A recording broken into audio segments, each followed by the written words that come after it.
I hate drugs. Ang gusto ng tao, ubusin daw yung kriminal, di ubusin natin.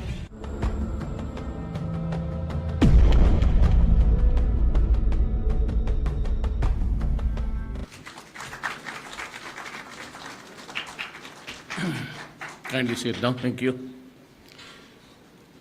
Let me just announce the part of my delegation was the Foreign Secretary, Alan Peter Cayetano, the other members of the Cabinet, Davao City Mayor Sara Duterte Carpio, Lieutenant General Benjamin Madrigal Jr., Commander, Eastern Mindanao Command, Police Chief Superintendent Manuel Gairlan, mga kasama ko sa gobyerno, akong mga kaigsuunan.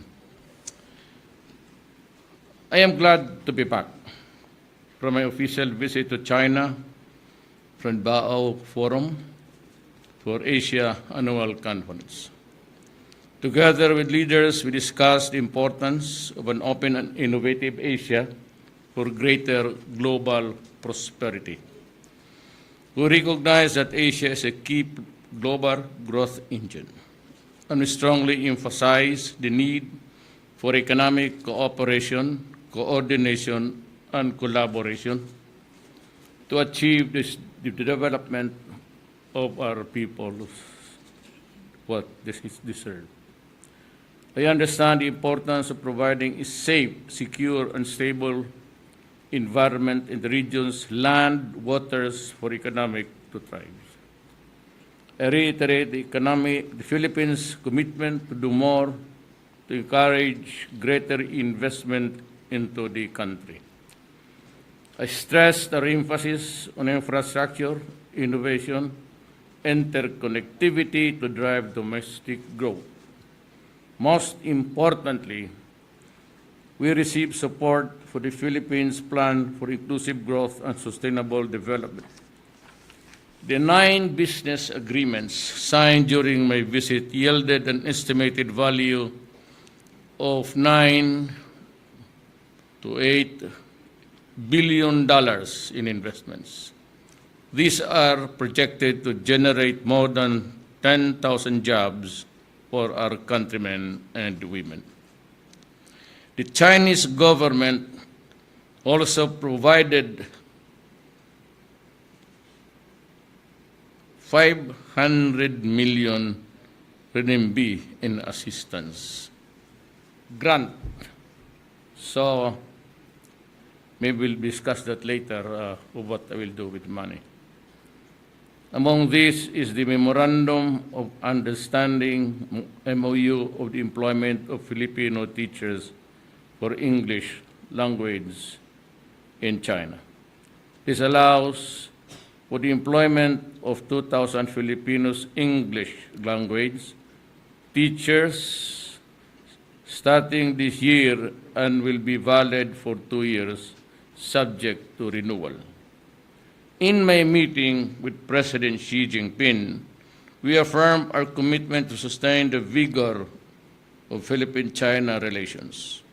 We both underscored the need for further intensify cooperation, trade, and investments, tourism, agriculture, defense, science, and technology, and energy, among other things. The Philippines will continue to seek the expansion of areas of mutual beneficial collaboration consistent with our laws. During my working visit to Hong Kong, I met with our dear kababayans. I reported to them the developments at home and reiterated my vow to do everything to help improve the situation at home. This latest visit underscores yet again the need for the Philippines to seek its destiny in Asia.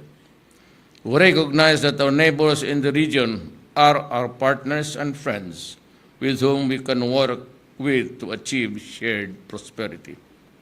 I will continue to harness diplomacy to advance our national economic and security interests. In everything I do, I have as my inspiration the stories of our hard-working countrymen and women who have sacrificed everything for a more comfortable life for their families. I will uphold my solemn oath to do my utmost to provide a comfortable life for all during my watch as President. With that, I say thank you also for being here, and I can maybe answer a few questions from the media. Mr. President, we have Edith Regalado of the Philippine Star. You always start with the Philippine Star. It's shining brightly with you around, Ms. Regalado. Thank you, sir. Good morning. I'm just trying to figure out how it will fare if you are not around. Sir, ano muna, sir?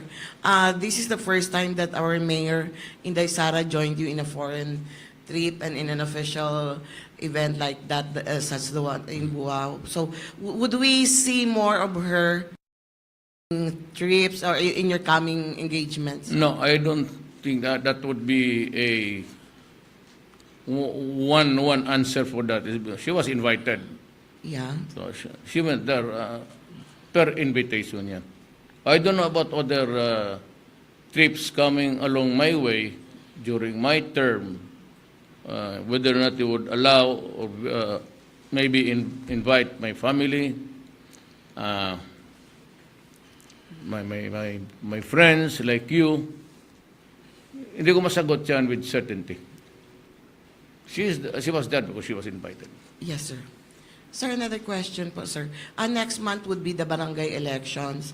And then you have been saying all along that almost 40 or how many % of the barangay captains or barangay officials in the country are into the illegal drug trade. So it's already next month.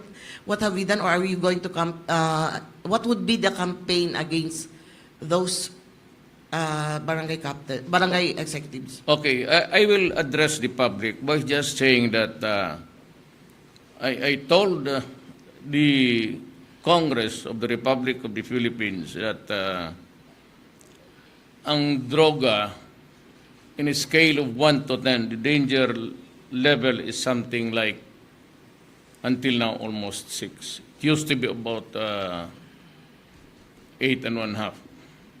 Ngayon, pababa 6, but hindi pa kontrolado ng gobyerno ang trade sa droga. So, I think this, if you guys out there operating the laboratories, but like any other nation now, shabu is going in and out of the country.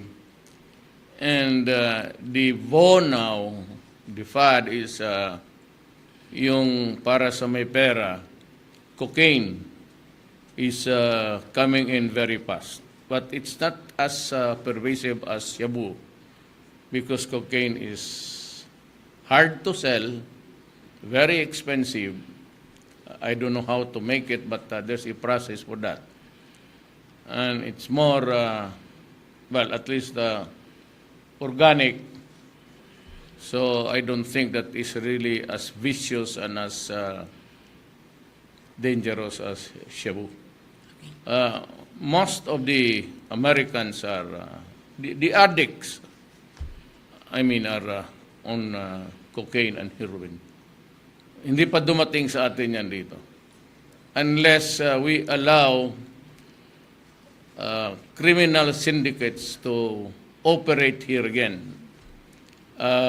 Maybe with the one danger is the cartel of the South America would connect with the criminal syndicates in Asia. Yan mahirapan. We have discussed that with during my meeting with the President. And during the bilateral, he mentioned it several times in front of my cabinet about the need for really a focus attention to drugs because they have also the same problem. And mind you, they execute people. Uh, Indonesia has the same problem.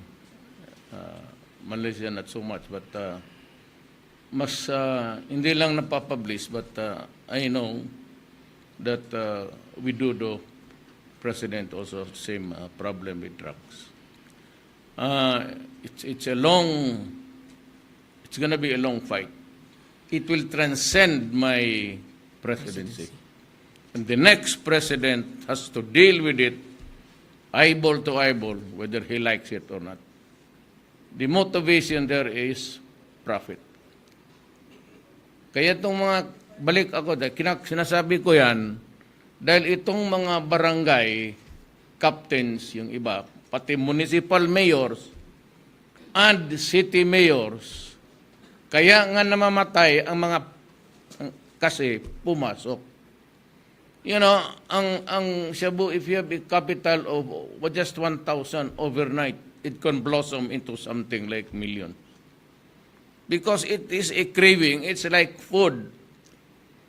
And every criminal addict, they are criminals because takers are also punished. They are not the innocent bystanders. You are not supposed. Kahina naman ang ulo mo kung sabihin mo na nadala ka ng mahila ka sa droga. I pity those guys. Alam mo ang IQ niya mga yan? 14. You know that's a very dangerous thing and you go do it. Kaya ito hindi ko masigurado, but just a warning. To sino man yung tumatakbo ngayon, the same policy will apply to you. And the same strategy that I'm adopting is good until the end of my term, to the very last day. So, yan, sinabi ko sa Congress, hindi pa natin masyadong kontrolado. But it's a listening. I said it's about 6. But you know, my job is to see to it that there is no scale to use the danger of drugs. Kung maaari lang, 0. Do not, kayong mga drogista, do not help me attain my objective at the expense of your lives. Di ba? Ganun lang ang laro dyan. Kung maabot ko yung ambisyon na 0, and it could cost you your life, or your liberty for that matter, because the police and the military will be active against it. It's plain law enforcement. Thank you, sir. Nag-warning lang ako. Apo, sir. Thank you, sir. Thank you, ma'am. Ngayong buntag, Mayor. Ngayong buntag po, Prisco. I am Ruth Palo, Damandan of Radio Pilipinas. Tuog ka siguro na. Sir, in relation to the barangay elections, the PNP said that you have the list of the barangay officials who are involved in illegal drugs. Are you going to release the list of the names of the barangay officials, sir? I will sleep on that issue. I'll give it a thought.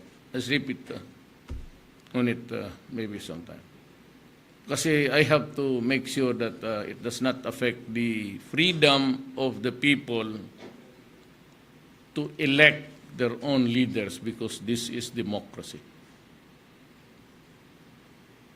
So I have to think about this crucial issue. The choice of the people, but then again letting them know that you might just elect the wrong guy. And then we go back into this rigmarole again of denials and everything, and even mayors getting killed along the way. Basta ako dito sa drugs, zero tolerance ako. There is no middle ground here. Hindi ako maglalaro sa droga. I do not talk to criminals.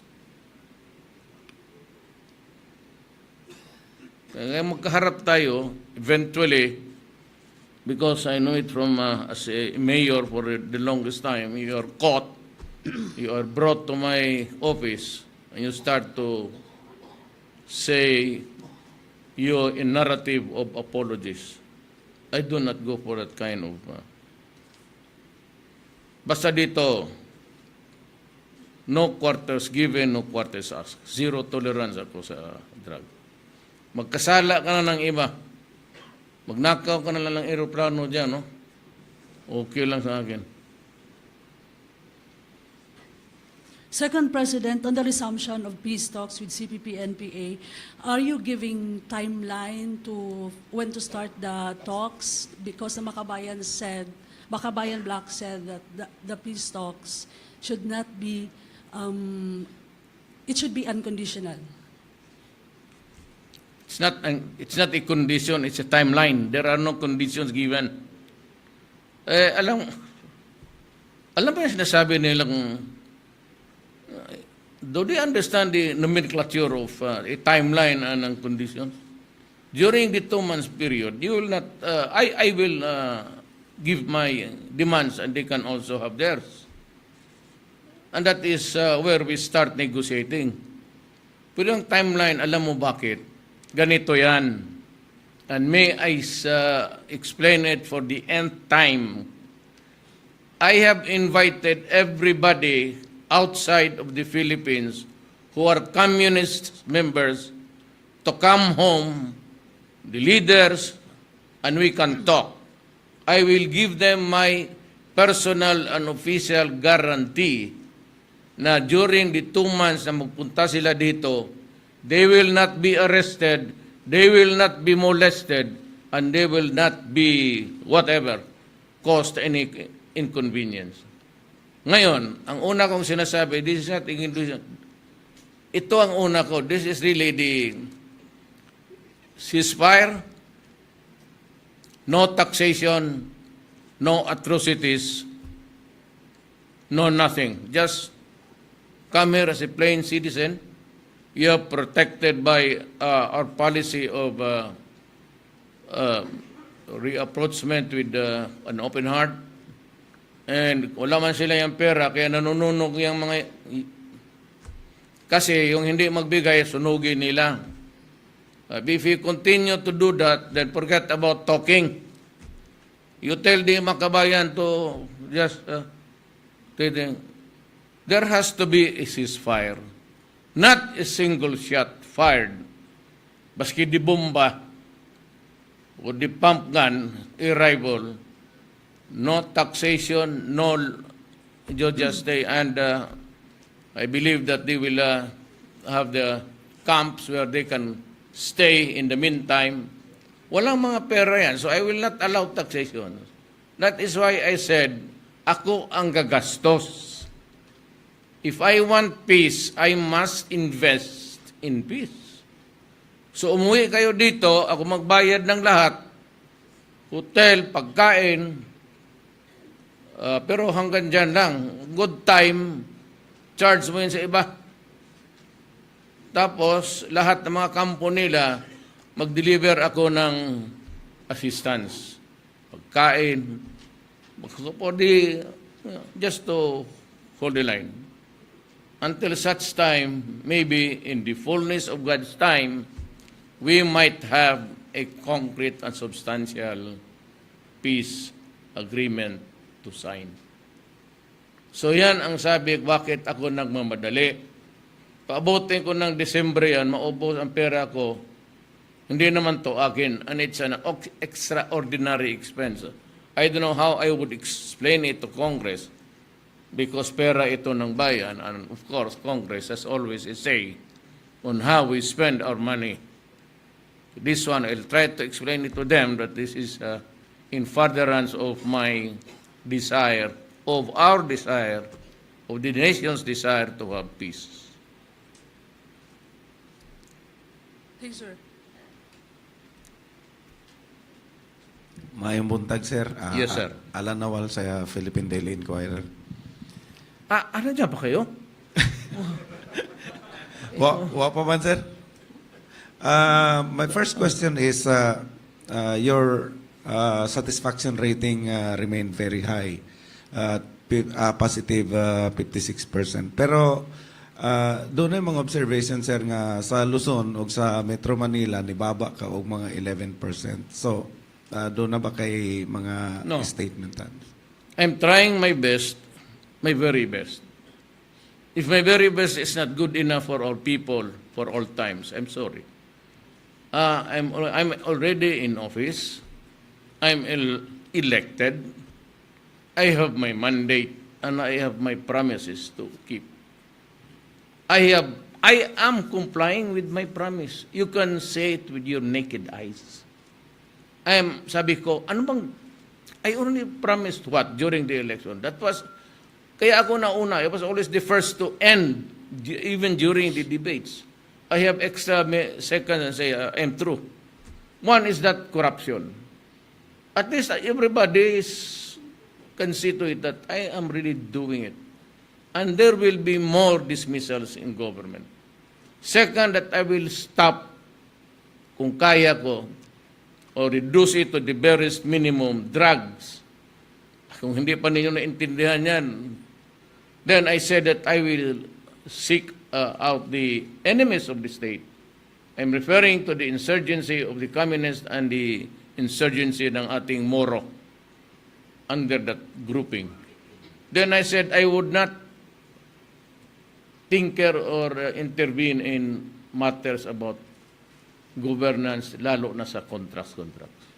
So I'd like to publicly say, nandyan yung mga cabinet members, no transaction of government, especially yung mga contracts of public works, infrastructure, railroad, they do not, these papers do not reach my office.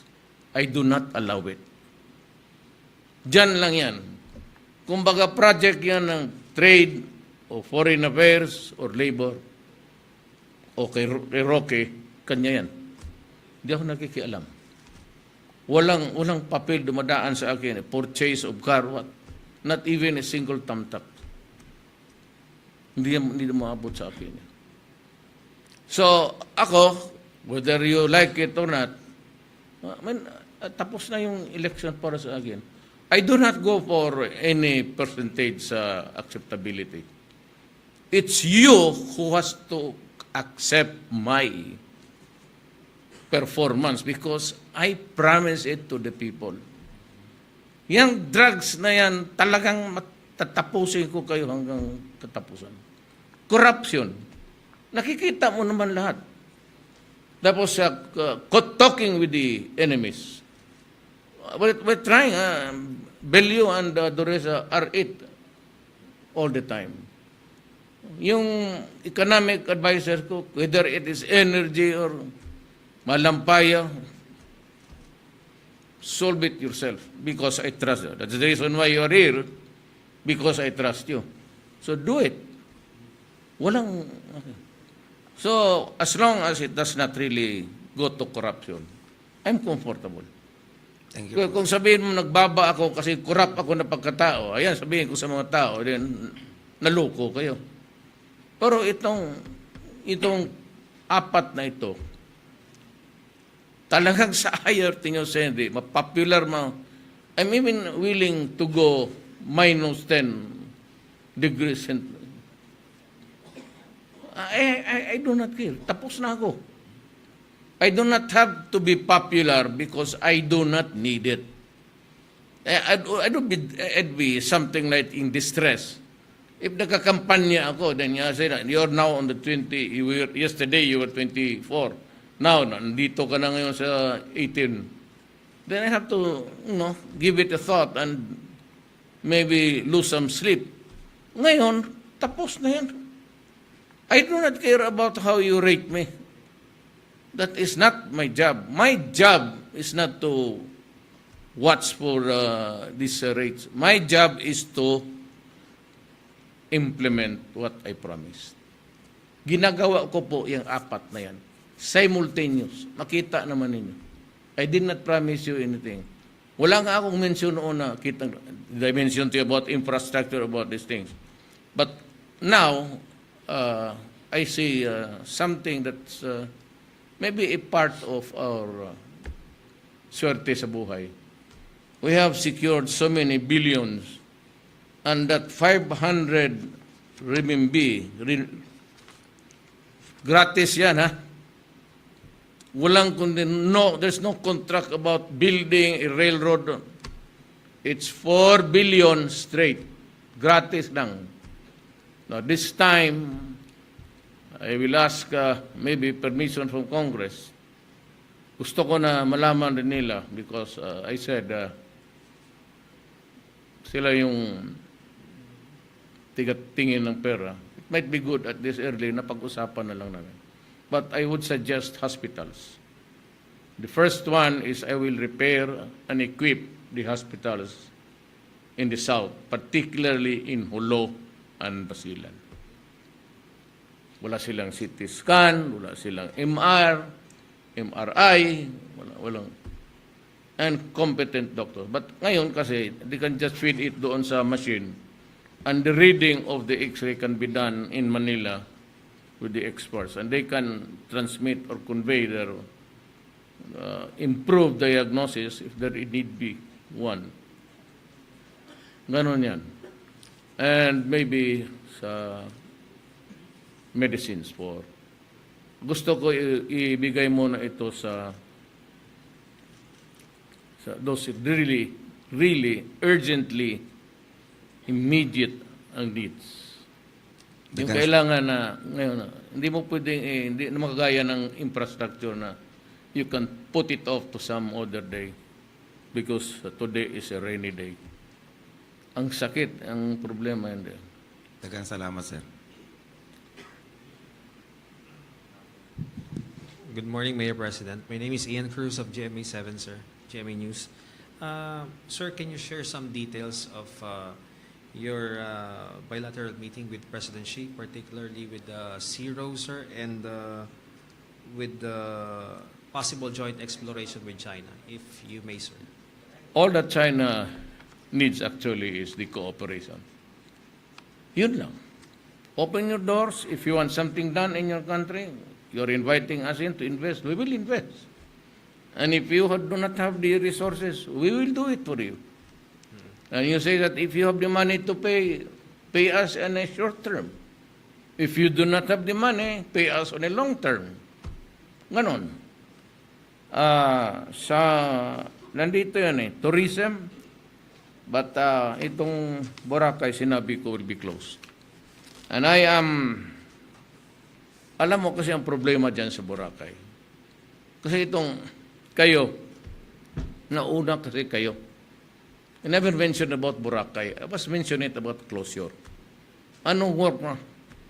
There is always, sabi ni Simato, there is entrance, egress, and ingress, egress. Then, in the meantime, we repair. Ano plano? Wala pa. We have so many plans about, nandoon na sila. Yung DTI, is the million niya pumapasok dyan sa tulong. Pero it is not for use to build something inside the area which you are trying to clean. Now, what's the problem? The problem is the whole of the island, according to the Supreme Court, is really forestal, pati agriculture. I do not know how many of those guys that were given rights or a title over the land na kung wala pang act of Congress would be good, or a presidential proclamation. President Arroyo, when she was talking to me about a week ago, she never signed any proclamation segregating a portion of that area as commercial. And yet you find so many hotels, entertainment and everything. And even something like, mentioned like, sabi, casino. I never discussed that. Tapos na Duterte. If you really want to know ang sa puso ko, I would give it to the farmers. Kasi agriculture yan . And mind you, I am not inclined to declare anything there as a commercial area. And if you lose your billions there, I'm sorry. Because I said I'm not signing any proclamation until the end of my term. So kung magbagawa ka dyan ng hotel, disgrasya ka because it's agriculture.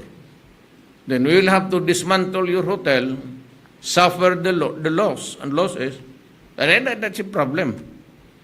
I would like to declare it as a land reform area. Ibigay ko muna sa Pilipino. Bakit ko ibigay sa mga mayaman? Bakit ibigay ko sa mga foreigners?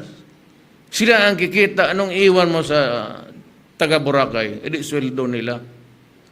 Then all those germs being spewed. Adi unahin ko na lang yung Pilipino. Sirahin ko yung Boracay and let others also. You made it dirty? Oh well, fine. Fine with me. So sirahan ko yan so that the others will also grow. There are many resorts. Bohol, Cebu, Palawan. And they will have a chance also, a shot at maybe what is the goods the country can offer. That to me is it consoles me enough na yung ibang resorts mabubuhay. Boracay, I will clean it and do not wait for any schedule because I am not inclined to proclaim anything there that would change the category from forestal agriculture then to... So if you ask me now, I'll give it to the Filipino farmer. Sir, regarding the West Philippine Sea, have you discussed with No, President Xi? it is not the appropriate time to do it. But as I have said, I will discuss it with the... Bakit ko sisirain ko? They are now offering joint exploration. And from the mouth of the President, China sabi niya, then exploration, maybe we can be extra generous. So why? Bakit ko sisirain yan? For what? At the urgings of the so-called Philippine allies? I want a quarrel? China would say, okay, let's go to war. O di, patay na. Alang-alang magsabi ako, hindi. Kasi sunod-sunod ka ng utos doon. Inuudyo ka eh. Hindi mo pwede yung ganun. It's a national interest. Do you want a massacre?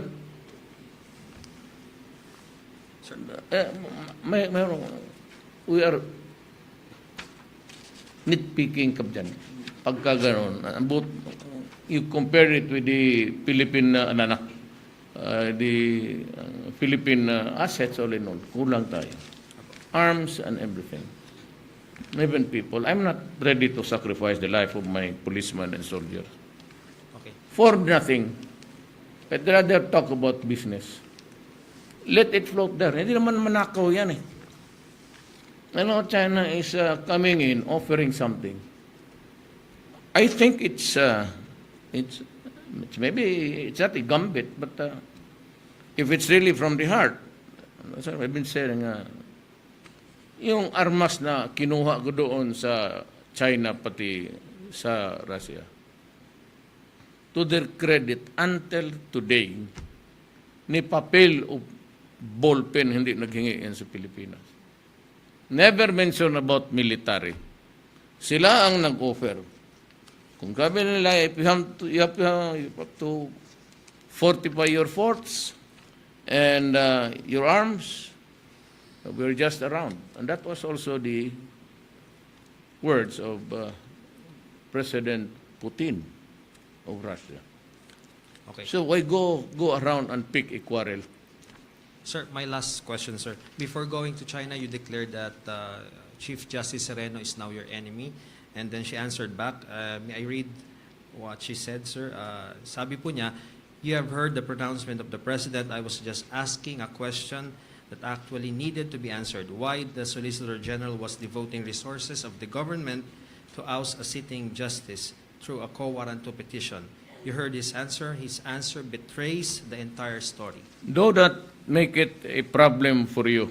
You forgot for several times you mentioned my name, Justice Secretary. Alam mo kung bakit I castigated you in public? Ignorante ka eh. There was a time we were in the thick of the campaign at sinabi mo sa mga public, do not submit yourself to an arrest unless there is a warrant for your arrest. Sabi ko, hindi ko susundin yan, Madam Justice, kasi bobo yung batas mo. Pag gano'n yan, lalaban lahat yan. Kung walang warrant, if there is a crime committed in the presence of the military and the police, bakit? Magpo-produce pa siya ng warrant galing sa'yo? Kaya sabi ko, torpe ka. That's why you should not be there. For a Chief Justice, hindi mo alam yan? Bakit ka magbigay ng salita ng gano'n?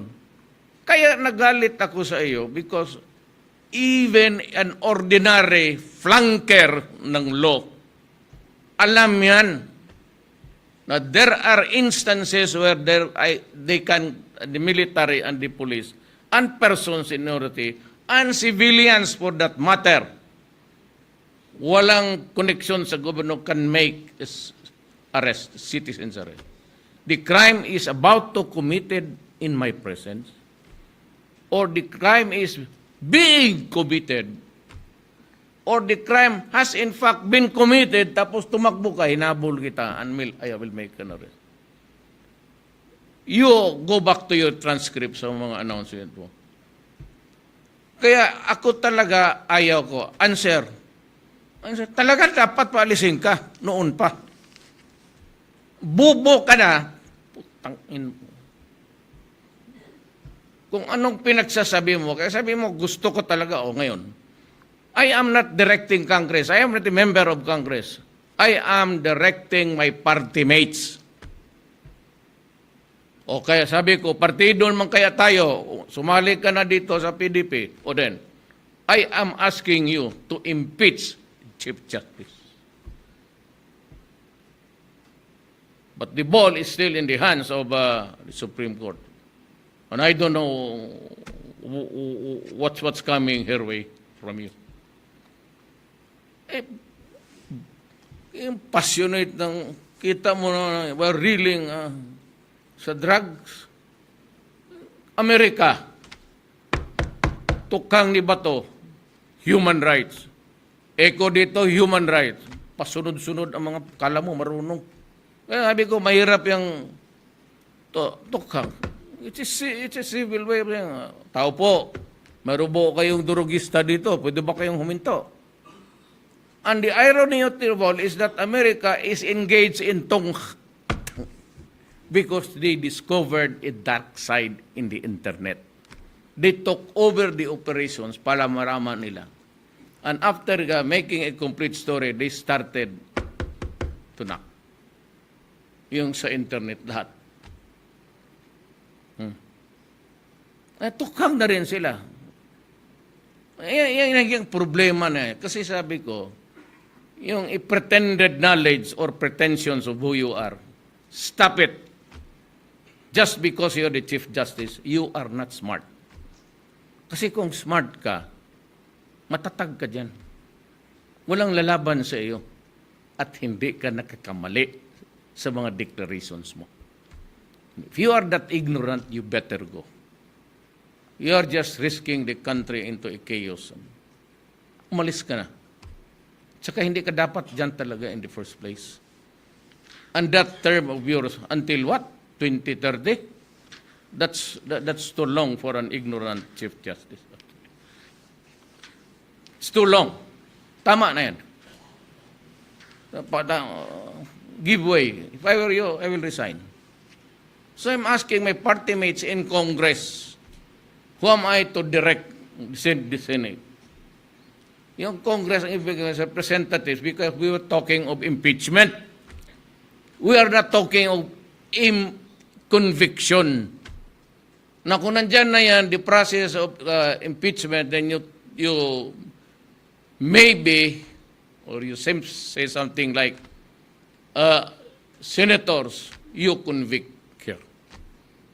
That is far different. I was just appealing to the House of Representatives. We will handle the impeachment. The conviction is something else. For your guidance and information. Sabi, huwag kayo pumasok dyan na ngayon ang human rights. Noon ko pa alam ang depensa ko. Tingnan mo, tanga nga pati itong dilema hindi makasagot. Sa kanya yan nag-umpisa. I studied my case when she was investigating me, ang bank dito sa Davao. I knew then, sigurado ako, na hindi mo talaga ako sabi, you will never have jurisdiction over my person, not in a million years. I was the only one keeping that secret. Wala namang kasali ang mga kasama ko. I was just testing. Ang tanong nila yung group of media people said, come and talk to me. Sabi nila, bakit mo nilabas yan? She's a lady. I said, gusto ko lang makita gaano karaming estupido dito sa Pilipinas. Putang ina. Sa totoo lang, especially those na nauna sa buwan. How can you ever, kaya I'm more, sinong pangalan ito? Si Pato? You do not have jurisdiction even to conduct preliminary investigation. There is no basis at all because we were never, the Philippines was not ever a member of that ICC for the reason that there was no publication.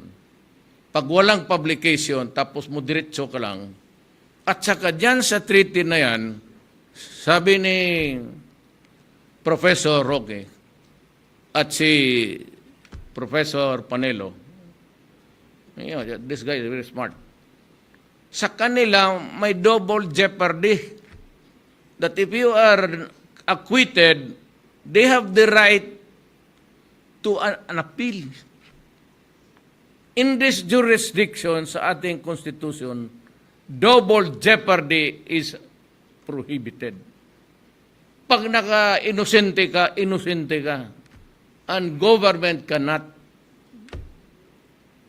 refile the case forever because double jeopardy is never allowed. Nandyan sa treaty, sabi ni Panelo pati ni Roque, I did check, both of them, nandyan, which is a violation of our Constitution. The publication is a violation of our Constitution because of the Tuvera versus Tanyada. There has to be a publication. If there is no publication, it is as if there is no law at all. Kaya ikaw, Miss Pato, huwag kang pumunta dito because I will bar you. Not because I am afraid of you, I said. Because you will never have jurisdiction over my person. Not in a million years. But what is your authority now? If we are not members of the treaty, why are you in this country?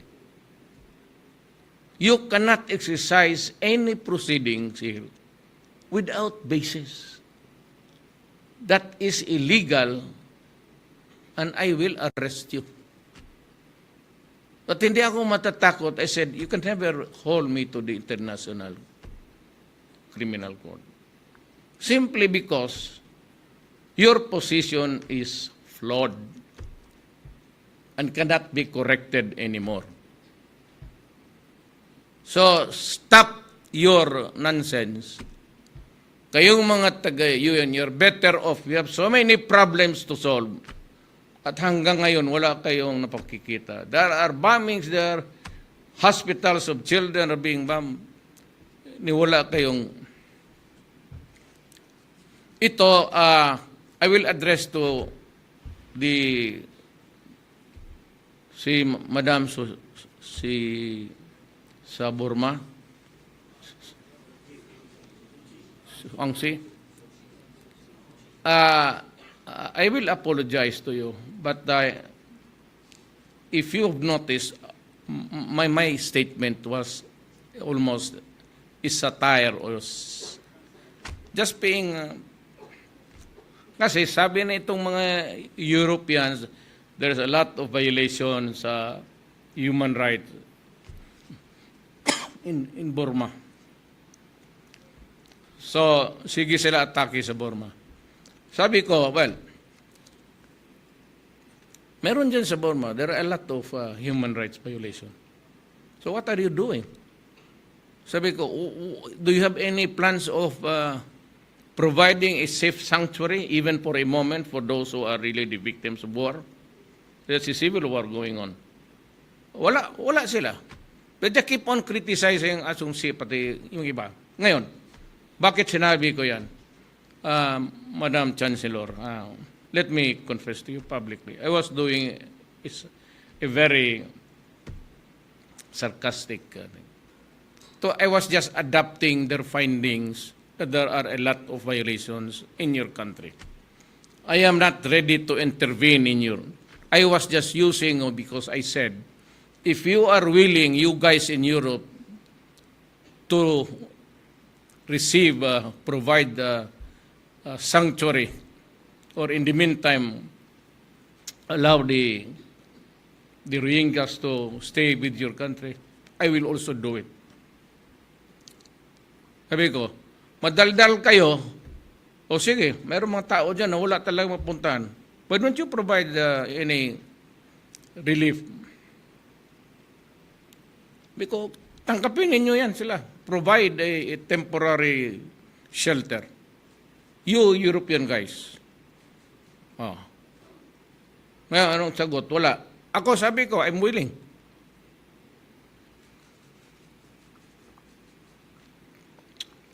I am not using the Islam as a excuse. I'm just talking about the human being. If you are really worried to death and keep on attacking Asung Si, then you provide the relief. Bigyan mo sila ng accept the refugees. If you're willing to do that, I am ready to accept my share of responsibility in the name of humanity. Sige nga. Puro daldal lang kasi kayo eh. Now, you know the reason why you are so unpopular in, you know, you just it's not a dust that you can just sweep on under the rug. Hindi nyo alam ang sentimento ng mga Orientals. You know why we have this deep, deep wound in our hearts? Because you colonized us. You occupied our country and lived off of the fat of the land, and you killed so many of our forebears. Kaya lahat kami may sentimento. You can say, it happened. No? Is that the American explanation? It happened 2 centuries ago. But lahat kayo dyan, Britain occupied Malaysia. The Dutch, where the Hague is, doon ba? You occupied Indonesia. Are you ready just because it was in the past, just forgetting it? You occupied practically Britain, Germany, Italy. You occupied the Middle East. Got most of their oil. You went well in advance in development because of the oil that you got almost for free from Africa. Kaya galit ang mga Middle East sa inyo. At yung mga ninyo within the tribal, the rising tribal hatred is the blacks. They will never forget that they were just pulled out from their civilization and brought to America to be slaves. Sabihin ko na sa inyo because you're not willing to talk about it publicly. So I will give you an idea why. Tingnan mo yung treatment niyo doon. You just do not say because you don't want to talk about it. But what? Kaya ganun. That was also the same sentiment of Obama. Even he was president, he was talking about, really, hanggang dito ka lang. There's a certain space there now which is reserved for the whites. Ganun yan. Huwag na lang tayong maglukuhan. Kaya ganun ang galit na lang namin. Kagaya ng Balangiga Bells. Kung kinuha lang ninyo yon, okay lang sa amin. Pero kinuha ninyo, pinatay ninyo, as ordered, turn the place into the howling winds and hang the dogs. How dare you criticize us for human rights? Better learn from your history. I am killing here criminals and drug people because of your loss there, which is really loss sa amin. But nakita mo na sa inyo. Then you are suffering now, and you had to declare it a national emergency. What did I say 6 months ago? You remember? You Americans, you will find it to your horror and sorrow one day in the future that your problem of drugs in America is far more serious than what we are suffering here. Remember? I've never been a prophet, but I've always been hard in my... I do not apologize for it. I offer no excuses. Yan ang bunganga ko, kasi yan ang totoo. Ala kayo dyan. Me, I have to protect my country. I have to go around. Who are the friendly guys? Who would help us? Kayo, binitin ninyo kami. The reason why I had to go to China and to Russia was because you stop it. Itong Canada, pabili sila ng helicopter. What we're saying is that there's a lot of trouble here. I'm facing how many fronts? The NPA, the Moro insurgency. It's not a Muslim, it's Moro insurgency. It's a question of homeland and territory. Then the terrorists and the drugs. Nung magbili kami, then only to be told na, no, we deliver the choppers, but you cannot arm it. It's only good for evacuation and emergency. So, 23 helicopters para emergency. Kargahan ko raw ng mga evacuation, pati mga sundalo. 23 helicopters, karami niyan. Magpatay pa ako ng sundalo ko para magamit ko lahat. 23, ano gamitin mo sa airlift? You cannot use it against your citizens. That's what, quote unquote. Well, I'll tell you now. There are many citizens of ours. It cuts across the tribal, the different tribes in the country. They are up against government. They are dealing it with the terrorism and war. No, you want me to just sit on my ass and accept an order of 323 attack helicopters that I could even bring an M16 just because they are my citizens? Why? Is it our fault? You know. That's the reason why it took me this long to explain to the public. That's the rationale or rationale of why I'm going around making friends with everybody because I do not trust you anymore. Binitin mo kami nung last minute and Canada, isa ka pa. Well, I said, I will remember you for all time. Yes, what is your next question? Thank you so much, sir. Good morning. So for standing up there, yung lang isa. Mayong buntag, Sir Hernel Tokmo, ABS-CBN Davao. Sir, with regards to the issue of housing units for typhoon survivors, many houses are still unoccupied kasi sinasabi nila na delikado daw na tirhan, substandard, and some houses are also built along danger zones like in New Bataan, Compostela Valley. Will the government look into this or to the contractors and NHA? Maniwala ka niyan, issue yan ng left. Lahat na lang gawin ng gobyerno mali. Kaganda noon. Baski bombahin mo kalima yan, nandiyan para katindig pa yung ginawa ni General De Rosario. He's one guy who never fool everybody. He will never do that. Siguro kung hanggang dyan lang yung roof mo, ano bang gauge niyan sa, ano sabi tawag nila, ano ba tawag ng sin sa Tagalog? Yero. Ayaw mo kasi mag-aral ng Bisaya eh. Will there be an investigation, sir, considering itong mga housing units sa No, typhoon? I do not. That's created by the left. I will not do it. Because I trust the people who are doing it. Precisely, I called General Edel Rosario. He was the task force Davao. He was good and is still good until now.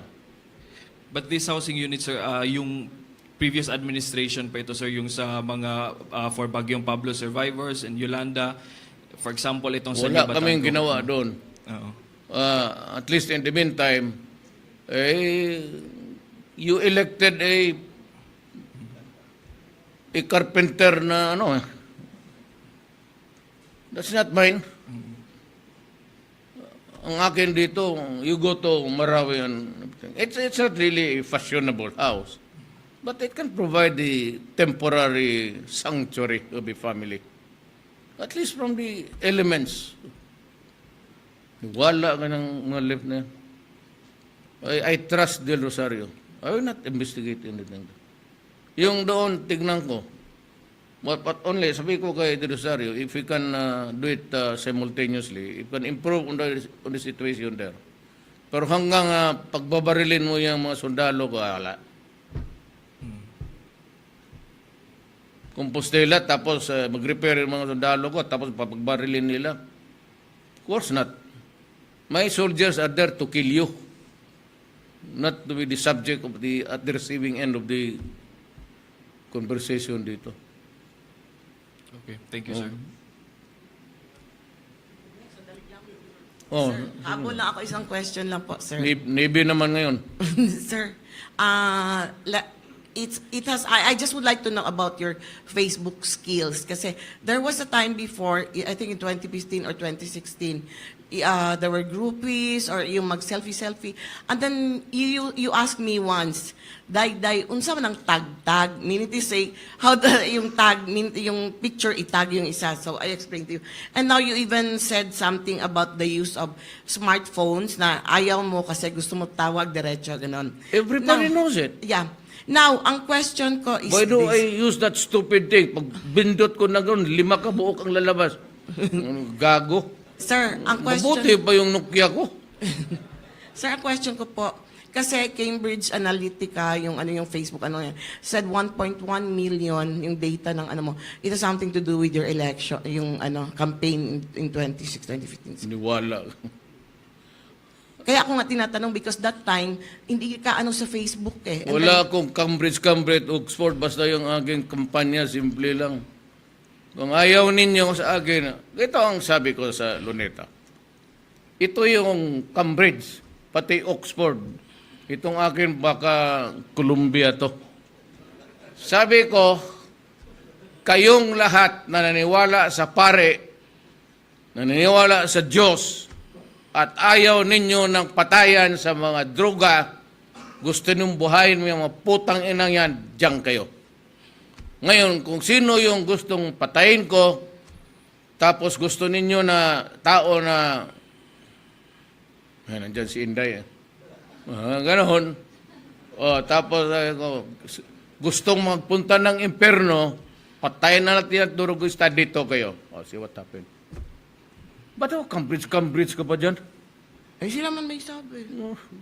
Wala akong alam. Hindi ko makilala yan. Honestly, I don't believe dyan sa survey. Kita mo, unto the last day, kailan lang ako gumanon. Well, ikaw, nakatawag ka ba? Hindi ako nagagamit ng... ayaw ko ngayon putang inang yan. Kasi isang toolbook mo, 2. Mag-ano ka numero, 3-4, maglabas o 5-6. Ano ka klase itong yawa na ito? Huwag ka naniwala yan, Cambridge na yan. Hindi ako naniwala niyan. Tsaka bakit ako magbayad sa mga ugok na taga-Cambridge ang magtrabaho para sa kampanya ko? Lalo ako matalo niyan. Thank you, sir. Magsabay ka to si Tony Boy, ayun pa, nagbigay ng pera. Yun ang Cambridge talaga na tama. Ito na Cambridge, ako bang bayad sa iyo, matalo pa ako. Wala yan, kalukuhan niya. Maniwala ka dyan mga taga-Maynila, wala nang ibang Yes, sir. Thank you, sir. Good morning po, Believe sir. ka mo sa Cambridge. Tanong. Next. That's all, Mr. President. Thank you so much. I'd like to thank everybody who joined me in my entourage. Dito, palakpak lahat ng media, wala. Huwag ka na sumugpot ulit. Pakpak kayo dyan. Ito, lagi. Sunod, bard kayo. You clap your hands first before I talk. And, remember that. Sige. Hindi, bitaw tama. Thank you for your time, meet you guys. This is just joking.